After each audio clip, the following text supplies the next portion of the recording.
Soyez les bienvenus comme d'habitude à la maison dans mon petit bureau pour ce point média. Attention, suite de l'affaire Barça Gate. Barcelone en pleine crise. C'est le véritable chaos. Cette affaire qui avait éclaté il y a un peu plus d'un an, qui était restée en sommeil. Cette nuit, l'ex-président du Barça, Bartomeu, a dormi en prison, les amis. On va y revenir en attendant. On commence comme d'habitude avec la presse anglaise. La très bonne affaire d'Everton qui s'est imposée face à Southampton.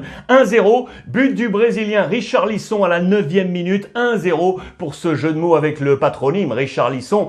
Rich Pickings. Les ramassages bonifiés. Car à l'heure actuelle, écoutez bien, Everton, les amis, est en chasse à place Ligue des Champions. West Ham occupe cette 4e place. On est à 2 points pour Everton. Il y a également Chelsea et Liverpool qui visent cette place. Ça va être ultra attractif. On va se régaler dans cette fin de saison et notamment avec Everton. En marge, actualité Manchester United, Solskjaer. Et ici, Andy Cole, l'ancienne gloire de United, 1995-2001, super joueur. Et aujourd'hui, il a lancé cet édito. Il craint, il a peur pour United. Il pense que United a perdu sa force d'attractivité. Est-ce que United peut attirer encore aujourd'hui les stars? On se pose la question notamment sur Haaland, vous le savez, car Manchester City, le voisin, semble avoir plus de chances de l'attirer. C'est l'édito d'Andy Cole, qui a d'ailleurs également porté les couleurs de City. C'est une affaire à suivre. Les jeux de mots à l'anglaise qui arrivent en Italie. Regardez. The Special Conte, Special One, José Mourinho, l'Inter Milan 2008-2010,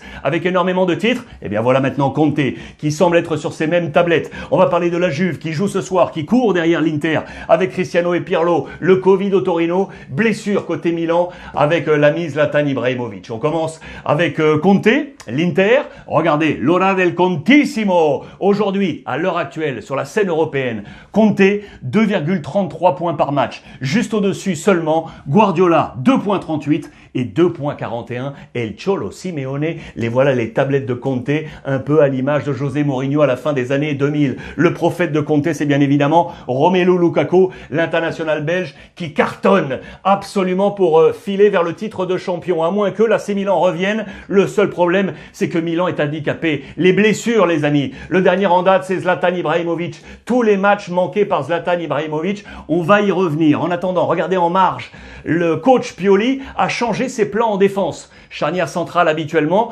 Kier, Romagnoli. Romagnoli était out lors du dernier match. On lui a préféré le petit Tomori, prêté par Chelsea. Attention à Romagnoli, le capitaine, qui est en pleine discussion de contrat. Il pourrait être poussé dehors éventuellement. Je zoome sur ses problèmes de blessure. Le calendrier de de Milan est ici, justement face à United en Ligue Europa, avec également le gros match face au Napoli. Mais attention, donc, regardez bien, Zlatan out 15-20 jours. Pourtant, il va filer du côté de San Remo pour le Festival de la chanson. Imaginez les polémiques dont je vous ai parlé.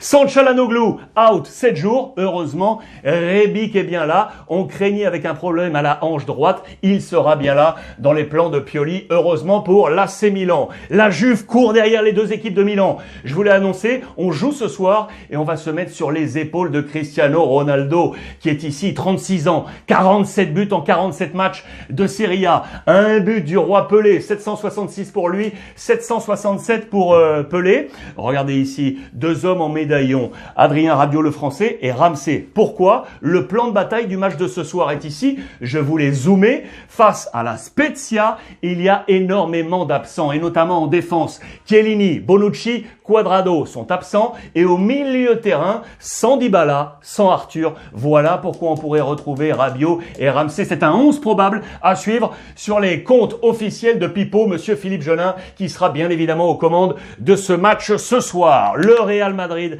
très mauvaise opération hier. Match à domicile face à la Real Sociedad, un but partout, et heureusement, Vinicius à la 89e minute. À la 89e minute, le Real était mené 1-0. Bini est arrivé pour l'égalisation. C'est l'énorme coup de frein pour le Real Madrid, car Madrid pensait samedi se déplacer sur la pelouse de l'Atlético avec l'éventualité de prendre les commandes de cette Liga. Cela ne sera pas le cas. Attention, que s'est-il passé? Durant la première période, le Real Madrid a largement dominé les débats sans bonifier comme d'habitude avec un but marqué en seconde période à l'entame. Un tout petit changement tactique qui a amené un flou. La Real en a profité. La tête de Porto pour tromper Courtois. Le Real a couru derrière la Real Sociedad. 20 frappes du Real Madrid pour un seul but. Il y a eu un montant sur un coup de boule de Mariano sur la barre transversale, le 25e poteau du Real Madrid cette saison. C'est pas du tout une bonne affaire. Voici l'ensemble des notes. Je vous le rappelle, le maximum c'est sur 3. À noter la titularisation de Isco pour la deuxième fois consécutive. Cela n'était plus arrivé depuis juillet dernier. Et du coup, samedi, sur la pelouse de l'Atlético, le Real sera à la vie, à la mort. En cas de mauvais résultat, le Real pourra très certainement tirer un trait sur le championnat espagnol. La suite, donc, du Barça Gate, ou le jeu de mots avec le Barto Gate, Bartomeu, l'ancien président du Barça, a donc cette nuit dormi en prison. Regardez, c'est un débat national, c'est à la une également de la presse générale nationale avec cette photo. Ici, regardez, un Mossos d'Esquadra, c'est la police, l'équivalent de la garde civile, l'équivalent pour la région catalane, qui se sont introduits hier à 9h du matin dans les bureaux du Barça. Dans le même temps, à son domicile, le président Bartomeu, l'ex-président, a été arrêté. Il a été arrêté au même titre que 3 de ses anciens collaborateurs. 2 d'entre eux sont toujours au Barça. Ici, Oscar Grau, le directeur général, toujours en activité. Le chef des services juridiques, toujours en activité, Roman Gomez Ponti. Ces 2 hommes, également arrêtés hier soir, sortis du commissariat. Mais eux, Bartomeu et son ancien bras droit, Jaume Masferrer, ces 2 hommes ont dormi en prison. La une de Sport, regardez, Bartomeu arrêté. Il a donc été arrêté à 9h du matin par la police espagnole, la police catalane. Rappel des faits, les amis. Il y a un peu plus d'1 an, le Barça, alors dirigé par Bartomeu, avait sollicité une entreprise adepte des montages de comptes fake sur les réseaux sociaux. L'objectif du Barça à ce moment-là était de monopoliser les réseaux sociaux pour pouvoir éventuellement avoir des actions de diffamation avec des comptes fake sur des joueurs qui faisaient partie du groupe Barça, des joueurs anciens du Barça, des membres de la direction du Barça pour gérer sur les réseaux sociaux l'image du FC Barcelone. Le tout, écoutez bien, pour 1 million d'euros, alors que la valorisation actuelle de ce type d'action, selon les experts, est estimée à 150 000 euros. 1 million d'euros, le tout avec 5 chèques, 5 versements de 200 000 euros. Pourquoi? Pour éviter, bien entendu, le couperet des services de vérification, des services de surveillance au sein même du Barça. Imaginez un chèque d'1 million d'euros, on aurait posé des questions. Mais 5 versements de 200 000, c'est passé. Mais là, ils ont été rattrapés, ces 4 hommes, ces 4 visages qui ont donc, pour certains, dormi en prison. C'est une grosse affaire que ce Bartagate.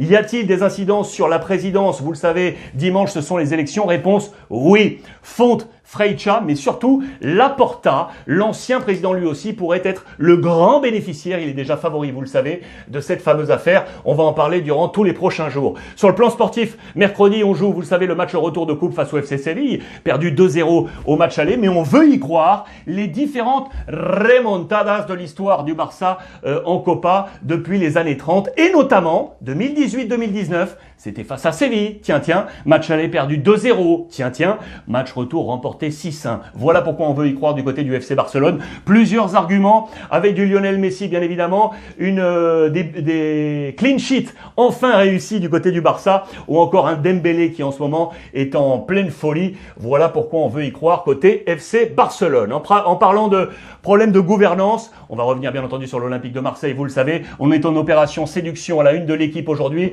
pour l'actionnaire principal de l'OM, Franck McCourt, qui est arrivé, ça y est, avec des changements d'hommes forts et de président. Jacques-Henri Hérault a été évincé, le président nouveau c'est Longoria, l'Espagnol qui a pris les commandes. Sampaoli, le nouveau coach, va arriver aujourd'hui. De très bons papiers à lire, dans les colonnes de l'équipe aujourd'hui, notamment ce portrait signé Anaïs Dubois sur Sampaoli, qui avait été sélectionneur de l'Argentine, vous le savez, pas longtemps mais il l'a été, qui avait été dans les rangs pour être élu meilleur entraîneur de l'année lorsqu'il était entraîneur de la sélection chilienne, face à Guardiola et face à Luis Enrique, on était en 2015. C'est vraiment un très très bon papier dans les colonnes de l'équipe. Il y en a plusieurs pour expliquer la tendance de ce qu'est Sampaoli. Ici, il est décrit par Mariano, l'ancien défenseur des Girondins de Bordeaux, qui a joué avec lui, notamment du côté du FC Séville. Affaire à suivre. Affaire à suivre également ce qui se passe à Rennes, je vous le rappelle. Julien Stéphan n'est plus l'entraîneur rennais. Hier, il a démissionné. 2 pistes évoquées aujourd'hui dans les colonnes de l'équipe. Bruno Genesio et Jocelyn Gourvenec. Affaire à suivre. Voilà les amis pour ce point média du jour. Que va-t-il se passer au Barça? C'est la grande question. On va échanger toute la journée sur l'ensemble des réseaux sociaux. Merci de votre fidélité. On échange via le hashtag Ruiz Club et n'oubliez pas, profitez des vôtres.